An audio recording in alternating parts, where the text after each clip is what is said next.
Now at 9, the latest on the train derailment in Woodson County, Kansas.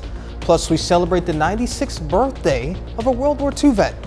And the FFA in Neosho, Missouri hosts a plant sale. The 4 states' most watched news starts now. Thank you all for joining us tonight. I'm Jalen Banks. Woodson County, Kansas is dealing with the aftermath of a train derailment that happened on Monday. KOAM's Amber Jenkins went to the site and spoke with the Woodson County Sheriff. Kansas Highway Patrol says the 63-year-old driver of a semi-trailer failed to yield at a railroad south of Yates Center near Buffalo. A Union Pacific train carrying 97 cars collided with the semi. We're very fortunate that he even survived. I don't know how he survived, but it was only by the grace of God. The train was transporting cottonseed, plastic pellets, and fertilizer. The fertilizer could be hazardous, according to Sheriff McCullough. The cleanup crew is taking precautions to make sure if the hazardous material is present. Then we had outside sources from hazmat teams coming in. KDHE, EPA came in. They worked through the night. I think they've been working through the night straight through. The Union Pacific train hauled 97 cars in total. 21 of them were damaged or destroyed. After everything's said and done, they're going to remove a lot of the stuff that's in the cars. Probably they're going to have to scrap a lot of this stuff. So they have people out here cutting this stuff up, and so we've been kind of patrolling it a lot, keeping an eye on what's going on. The intersection at the tracks is set to reopen by the end of the week. Train derailments are not common in Woodson County, but the Sheriff's Office is proud of its response time and handling of the derailment. I don't think anything could have been better. We've never had an incident like this. Reporting in Yates Center, Amber Jenkins, KOAM News. KOAM received a statement from the EPA. They say crews recovered approximately 1,000 gallons of fertilizer from the spill and delivered it to its intended recipient. They also say there was no impact on South Owl Creek or a nearby residence. Chief Meteorologist Doug Heddy joins us with the first look at the weather. Well, it definitely turned out to be another gloomy day for us today. We had cloudy skies and we've had some very, very light showers. It doesn't amount to much, but at least it's some drops falling from the sky. 68 was our high, 72 is our normal high for this time of the year. And you can see these very light showers continuing to push through. A lot of these have barely even made the ground wet. Our humidity in the lower levels of the atmosphere is still fairly dry. But these are going to tick up a little bit later on tonight, but just mainly some light sprinkles across the region. As we go through the night, they kind of tick down a little bit, and then after about 2 or 3 o'clock in the morning, they increase a little bit more across the region. And that's where we could get at least some beneficial light amounts of rain. These are going to last into tomorrow morning. Of course, we're going to look at that plus the weekend here in just a bit. Friends and family came to Columbus, Kansas today to celebrate the birthday of a World War II veteran. David Martin turned 96 today. Martin served in the Navy and was stationed in Japan. He joined when he was 17, which, as Dave tells it, changed the course of the war. Just barely old enough to get in. And so when it worked out pretty good because somehow or another Germany found out I was coming and they surrendered. The American Legion came to today's celebration to hand him an award for being a member for 75 years. Future Farmers of America students in Neosho, Missouri showcased their green thumb today. The group hosted its annual plant sale, with all the proceeds going back to the FFA. A wide variety of plants were up for grabs. All of them were cared for by the students over the past few months. I've learned to really be appreciative of what you get to do and to be able to help all these people. Even if you don't know them, it's still a great, amazing experience. The plant sale will continue tomorrow from 3 to 6 p.m. Crypto mining is such a new industry. No one is really sure if it's under zoning for industrial. In Harrison, Arkansas, a meeting yesterday with planning and zoning officials aimed to figure that out. People who live there are divided on if a new plant facility will be good for the city or not. Reporter Elizabeth Van Mitri has more. All these natural trees, you know, look how beautiful all this green land is. Brooke Lawrence loves the beauty and the quiet right here in Harrison. She's lived here her entire life. This is the Ozark Mountains. This is, 20 miles that way is the Buffalo River. The proposed crypto mining facility scares her. She lives close by with her daughter and her pets. So I feel like the noise, the pollution, the frequency giving off is going to be very life-changing for us. Green Digital bought the land and planned to use it for a facility that would mine data by using a large network of computers. Today's meeting was packed with overflow into the lobby. Some with concerns like Lawrence, others were going off of rumors of things they'd heard. Brian Warner with David's Construction, also brought on by Green Digital for the construction. He says a lot of misinformation is being spread. I filed that application that it would end up like this. This is almost overwhelming. And while a majority at the meeting were against the center, a few were for it, saying people just have a hard time with change. And they just don't want growth. I feel that's really bad for their kids in particular. Jerry Jackson, mayor of Harrison, says regardless, the business will have to follow certain steps before it moves forward. Whereas if they were in the county, none of this would have been taking place. They would have been built, they would have been operating, but now because they're in the city, they have to come to the Planning Commission and they have to go through the process that we require. So far, no final decision on zoning has been made, but the facility is currently on hold. Coming up, pilots struggling with mental health. Studies reveal stress and illness in pilots may go untreated, as many fear losing their wings over such issues. Fox News correspondent Charles Watson has the story. For many pilots, flying is everything. It's their career, their livelihood, their sense of value. But a pilot's passion can often come with a whole lot of stress. It is really difficult to reach out for help. Particularly for commercial airline pilots who fly long hours and spend most nights in a hotel with fast food for dinner. It's an increasingly demanding lifestyle that often leads some pilots to engage in healthcare avoidance behavior, especially when it comes to their mental health. They go underground and they self-medicate or they don't medicate at all. With 3 decades in the cockpit, Captain Renee O'Shaughnessy says FAA regulations seemingly force pilots to pick between getting care and flying.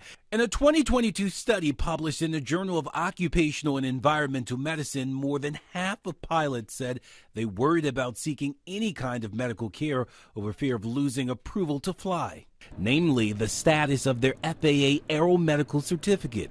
So to keep it in good standing, some pilots lie by omission to aviation medical examiners or AMEs like Dr. William Hoffman. Without the certificate, a pilot can't fly. That can result in negative occupational, social, and financial repercussions. Dr. Hoffman says misinformation is a big problem and that pilots can seek therapy and still fly. The FAA tells Fox News the concern comes when pilots are prescribed certain medications. Both Dr. Hoffman and Captain O'Shaughnessy says the FAA is due credit, however. In recent years, it has created a committee called ARC to evaluate pilot mental health. It was created after the 2015 German wings crash, where a co-pilot intentionally crashed over the French Alps, killing 150 people on board. All stakeholders stand to gain by working on healthcare avoidance. Not only will our passengers be safe, not only will our pilots be safe, but our skies will be safe. In Atlanta, Charles Watson, Fox News. Even a mild concussion can cause long-lasting effects to the brain.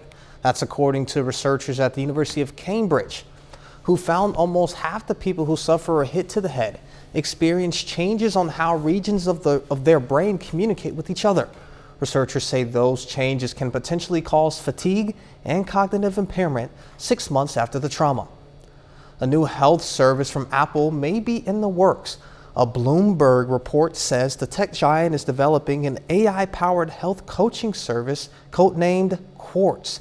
The AI-powered service would help encourage users to improve their sleep, eating, and exercise habits.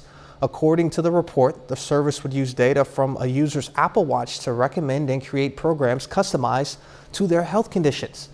The report adds the service will likely be launched next year and is part of Apple's broader plan to bring more health and exercise-related features to its brand. And Doug is back with a complete look at the forecast and later. Missouri Southern softball looks to stay atop the MIAA standings with a week left in the regular season.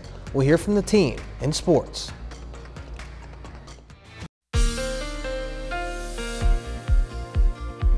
Well, it's definitely been gloomy outside for us today. A lot of clouds across the region. We've had some very, very light showers, mainly this afternoon into the evening.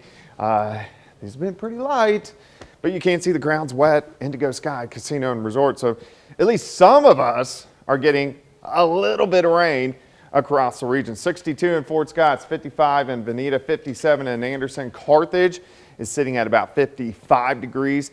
On and off light showers through the night into the morning hours, overnight low right around 50 degrees.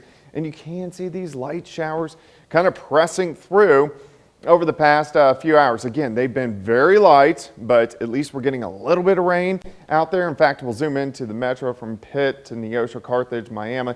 Some very light showers on the south side of the city and then stretching back into parts of Ottawa County. Besides that, it's just very light rain across the area. Any severe weather or bigger storms have mainly been to our south down through parts of Texas into Louisiana, and that's where most of those are going to end up staying.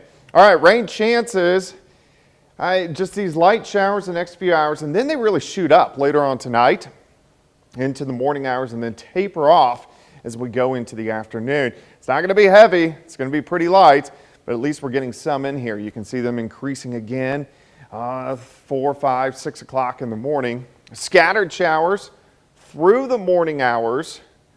The heaviest, which is not even going to be that heavy, is going to push into central Missouri by the time we get about midday. And then once we get into the afternoon, most of these light showers are going to be out of here. Still a few popping up in southwestern Missouri. Then this little wave is gone. Get a little bit of clearing in here as we go through tomorrow night. So we'll see at least some patches of clear skies. The clouds will thicken again on Friday, and we could get a random little sprinkle or a quick little shower Friday evening, but this next little wave that pushes through is not going to amount to much across the region. Other side temperatures, they're going to be chilly. So 52 at 7 a.m. By 11 a.m. 54. You can see these showers through the morning and then start to taper off during the afternoon, but high temps only right around 58, 59 degrees. We're just not going to really go anywhere for us tomorrow. Now, rainfall is going to be very light. I think some of us can pick up maybe a quarter, upwards to about a half an inch, but that is going to be just about it. So for Thursday, 58, some random showers, mainly in the morning, very light showers, and then a couple little sprinkles or a random shower late Friday. High temp of 67. The weekend looking pretty good. 68 Saturday, 63 on Sunday. As we get into Monday, Tuesday, and Wednesday, pretty nice. Mid to upper 60s, and then we shoot near 80 by next Wednesday, and some thunderstorm chances next Thursday and Friday. It's not a lot of rain, but at least we're getting a little bit of rain out there right now. And then on top of that, it's just hard not to look at that 5-day stretch we have coming up. Those temps look awesome. Yeah, it's going to be pretty good. All right, thank you, Doug. Coming up, trying to avoid a debt default. House Republicans say they're one step closer to passing a bill that would avoid a disastrous debt default. I'm Madla Rivera in Washington with a look at that process coming up. All eyes are on Kevin McCarthy to see if he can get his debt limit bill across the finish line with only his party support. After a lot of late-night deal-making, Republicans think it might have a chance of passing this week. But the White House says the House GOP is selling out Americans. Fox's Madeline Rivera reports from Washington. The time frame to avoid a debt default may have gotten a lot tighter. New analyses show that deadline could now come in early June because of lower than expected tax receipts. And Congress is working around the clock. Video come to order. To make sure the country can pay its bills. We have to end Washington's reckless spending habits. House Republicans are growing more confident about their bill, which raises the debt limit by $1.5 trillion while slashing spending. They made tweaks overnight to win over some GOP holdouts, like tightening work requirements for social safety net programs and altering provisions to ethanol tax credits to win over Midwestern lawmakers. Our district is very heavy with corn ethanol and then biodiesel and soybeans. We have a lot of farmers and investments in those that we need to protect. But it remains to be seen whether McCarthy has the votes. At least one GOP member says she's still a no. From a spending perspective, it's weaker than what I believe it could be. A report from the nonpartisan Congressional Budget Office estimates the legislation could cut government deficits by $4.8 trillion over 10 years. However, the White House says the Republicans' bill would hurt Americans. Democrats also know the meaning of what these budget cuts mean. Are we really talking about cutting veterans' medical care? Because that's what non-defense discretionary is. McCarthy can only afford to lose 4 Republican votes, but Democratic absences could lower the threshold of yes votes needed to pass the bill. In Washington, Malta Rivera, Fox News. Even a mild concussion can cause long-lasting effects to the brain. That's according to research at the University of Cambridge, who found almost half the people who suffered a hit to the head experienced changes on how regions of the brain communicate with each other. Researchers say those changes can potentially cause fatigue and cognitive impairment 6 months after the trauma. A 10-year review of U.S. hospital records shows mothers with the autoimmune disorder known as SLE have twice the risk of giving birth to a premature or growth-restricted baby. The same mothers are more likely to need a blood transfusion or develop kidney failure during delivery. Doctors say the findings help counsel and perform patients with SLE planning and during pregnancy. A new study finds HIV is 2.5 times more frequent in South London among people who use mental health services than the general population. Researchers say in addition to taking a closer look at risk factors for people with mental health issues, they may be getting a lower standard of HIV care, further highlighting the need to focus on HIV prevention. Next, a look at what some NFL prospects of the draft are doing in Kansas City ahead of it. With the NFL draft in Kansas City, some of the future stars stepped away from the gridiron to help out a fast food restaurant. The presumptive #1 pick of the 2023 NFL draft, University of Alabama quarterback Bryce Young, took orders at a Raising Cane's in Kansas City last night. Other NFL prospects, including the University of Kansas running back Bijan Robinson and Ohio State quarterback C.J. Stroud, picked up shifts at the restaurant as well. 30 more minutes news, weather, and sports coming your way. Coming up, Labette Health starts a new tradition, and some local third graders step into the shoes of famous Missourians as part of a history project. Some Carthage, Missouri elementary students stepped into the shoes of some famous Missourians. Mark Twain Elementary hosted a live museum event where third graders showcased their knowledge. The students have prepared for the event for months by conducting research, creating costumes, and rehearsing their lines for their presentations. The teacher says the project gives the students a new sense of confidence. They get more excited when it's finished because they don't think that they can do this, and they are amazed at what they've accomplished. So to look at them being tiny little second graders that just finished second grade, they come into third, and now look at them. They're young ladies and young men. The event lasted 30 minutes. A gathering in Parsons, Kansas today marks the beginning of an exciting new tradition for Labette Health's former employees. They came together for a retiree brunch, sharing experiences, memories, and catching up. Labette Health also gave out a new award called the Becky Hun Legacy Award, recognizing experienced healthcare workers who make an outstanding contribution. Hun passed away in 2021. She was a registered nurse in Labette Health's ICU before her death. That award went to Martha Heisey. Becky felt like bedside nursing was so very important. Being at the patient's side, getting to know the patient and the family, and of course, all the medical care.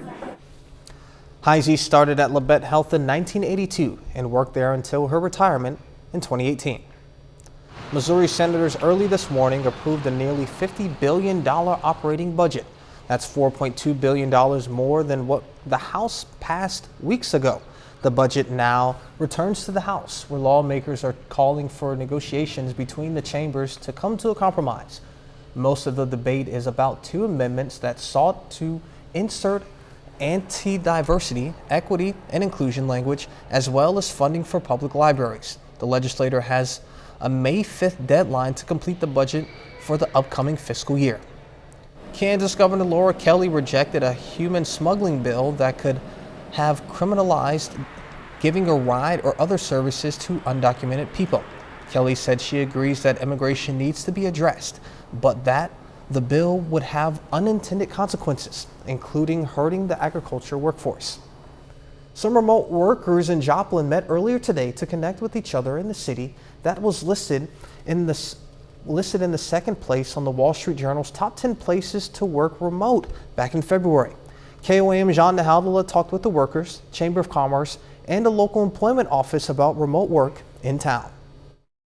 Joplin area remote workers gathered for their first social event at the Chaos Brewing Company downtown. There's other people that are kind of doing the same things as a framework that you can get connected with, because sometimes it's even just working collaboratively, quote unquote, together, maybe on different verticals, but you have that community around you to help support you and bounce ideas so you can still get that personal touch and connections locally. Joplin Area Chamber of Commerce officials say the central location and housing costs are some of the factors that attract remote workers. During the transition post-pandemic, allowed everyone to work remotely.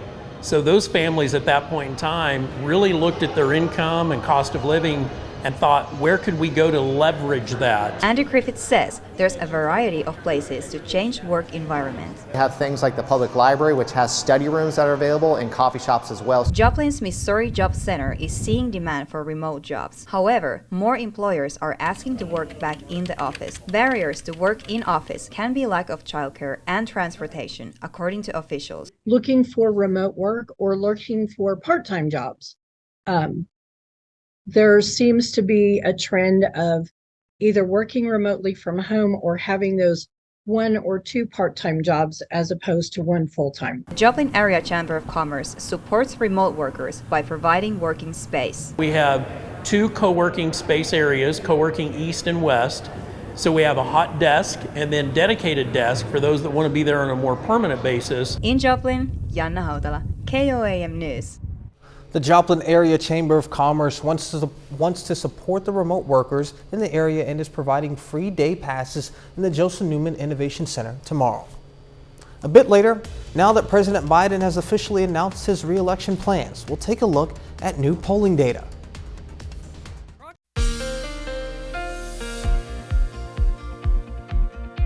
Hey, it definitely turned out to be a gloomy day, a very gloomy evening, but at least we're getting some very light showers in here. It's better than nothing, but some of the streets, not all, but some of them are a little bit on the wet side, which you can see Indigo Sky Casino and Resort. Indigo just outside of Seneca, Missouri. All right, let's zoom in. Let's look at some temps. It's chilly. It's 55 at Grand Lake, 56 Bentonville. Carthage sitting at 56. We have 58. In Chanute, if we go outside, also wet roads. 7th and Rangeline currently at 56. East, southeasterly winds are light at about 5. Humidity is at 64%. All right, through the rest of the night, hit and miss, kind of on and off, very light showers.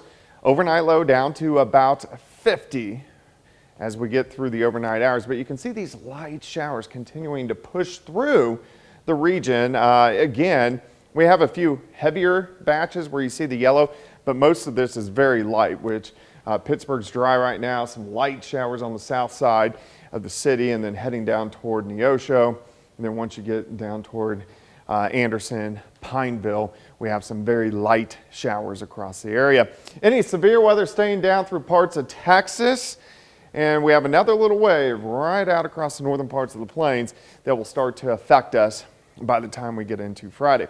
All right, rain chances, very light showers the next few hours, but they do actually go up in the morning. Here's 6 a.m., here's 9 a.m., midday, and then they trail off late afternoon into the evening hours. So let's go ahead. We're going to step through time as we go through the overnight hours. Here's 4:30 in the morning.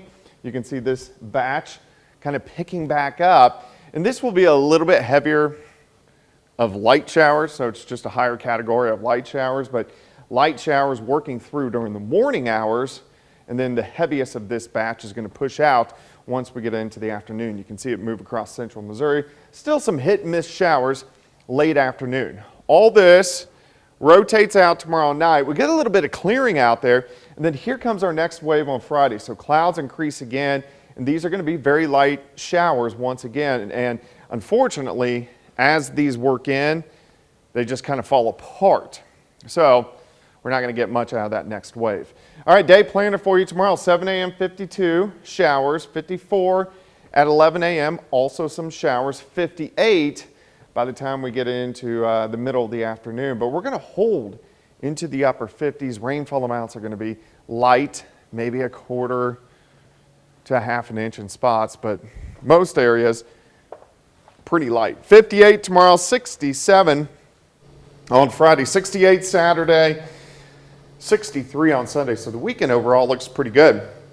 60s to start next week, and then we warm into the 70s to near 80 by midweek, and some thunderstorm chances. Next severe threat next Thursday and Friday. And I know some of our drought areas, they're going to be looking down the road to that Thursday and Friday. Yeah, for that heavier rain. We need some heavy rain. Absolutely. All right. Thank you, Doug. Yep. Coming up in sports, a pair of Columbus High School twins enjoy their final season on the softball field together before going their separate ways for college. Plus, the Missouri Southern Lions have a shot at their first MIAA championship since 2001. Jacob Leonard has that story and more next.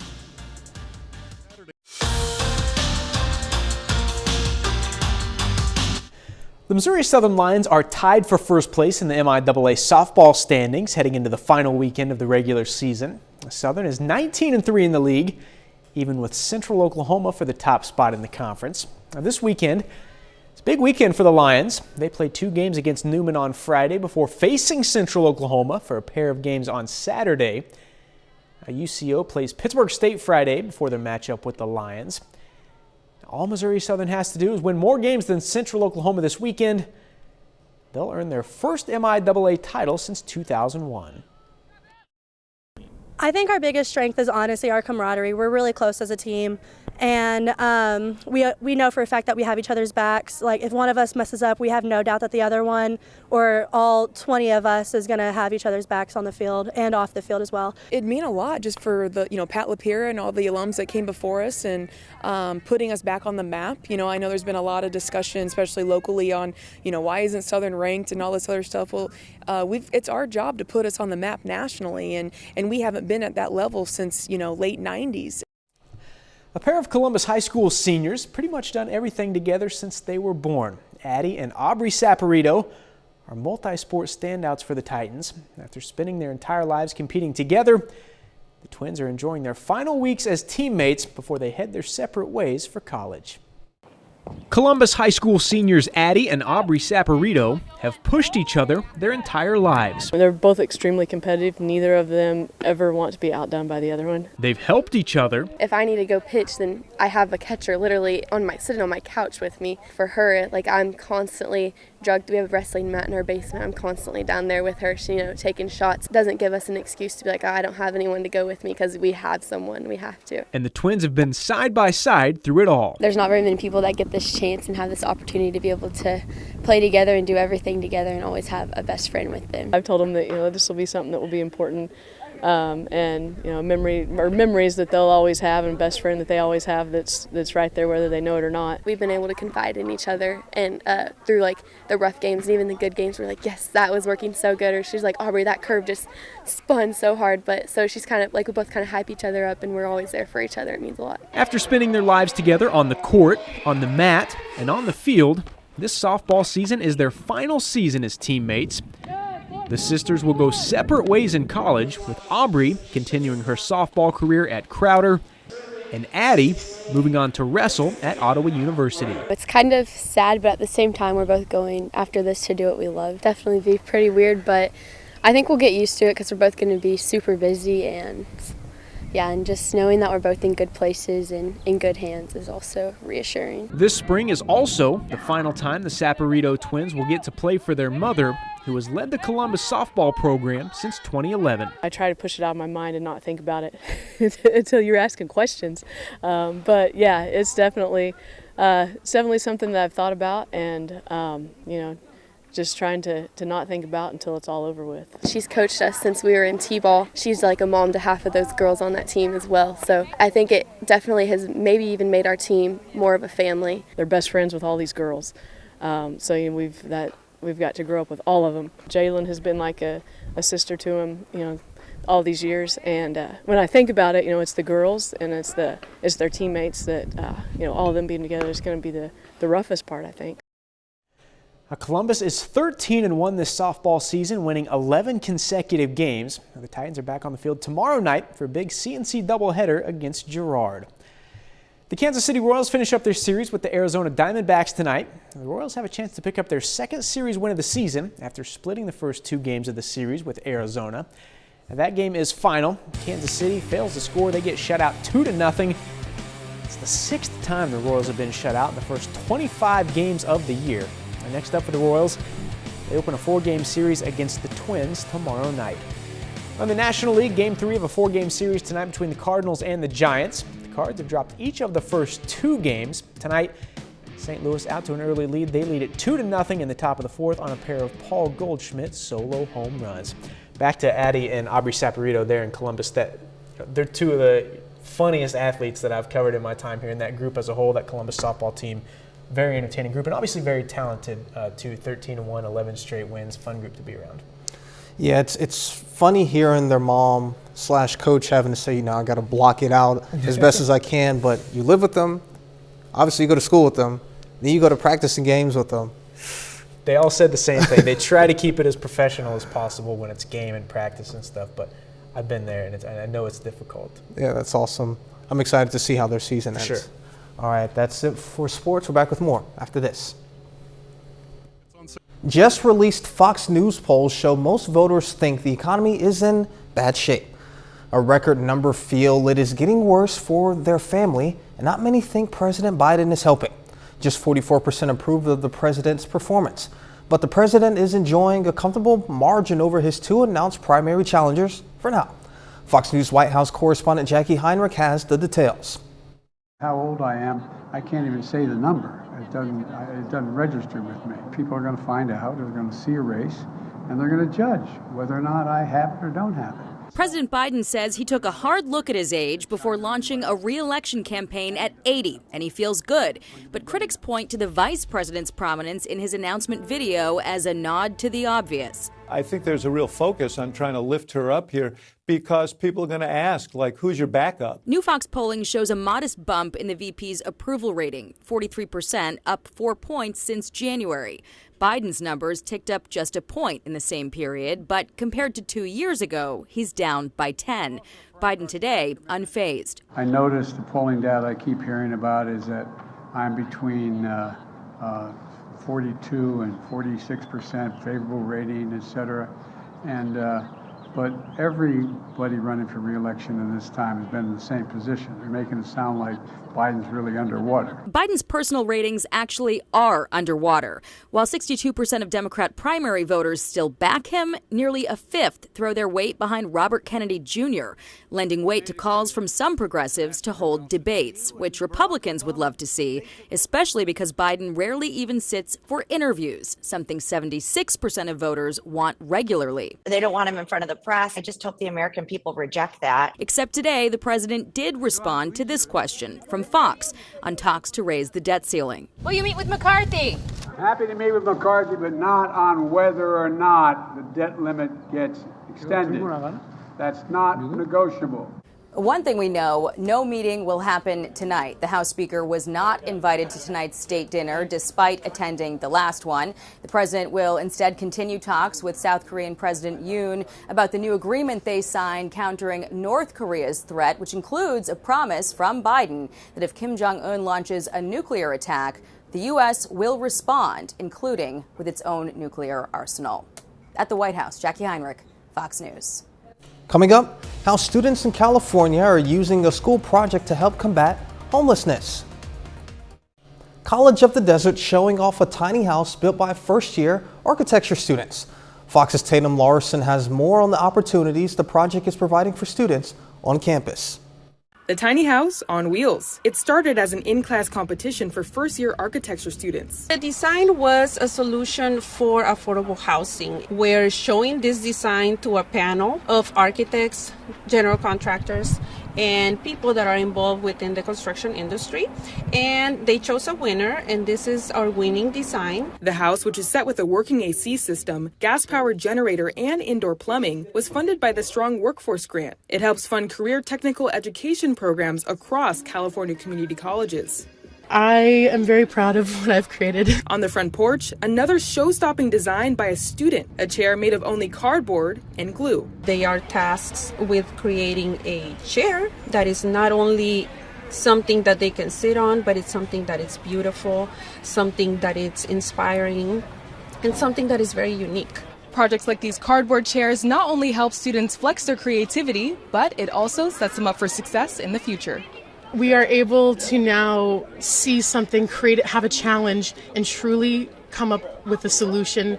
And through my career in architecture, I plan to take my challenges in stride and be able to create something that people will enjoy and that will be grand. The Roadrunners Makerspace, another place where students can put their creativity to work on campus. The Makerspace allows any student with any background to come and try to see where their creations can lead them. Here, students have access to 3D printers, laser engraving machines, jewelry making, and candle making stations, all for free. Maybe they'll realize that there's a career they never thought about that is right there for them. And that's awesome.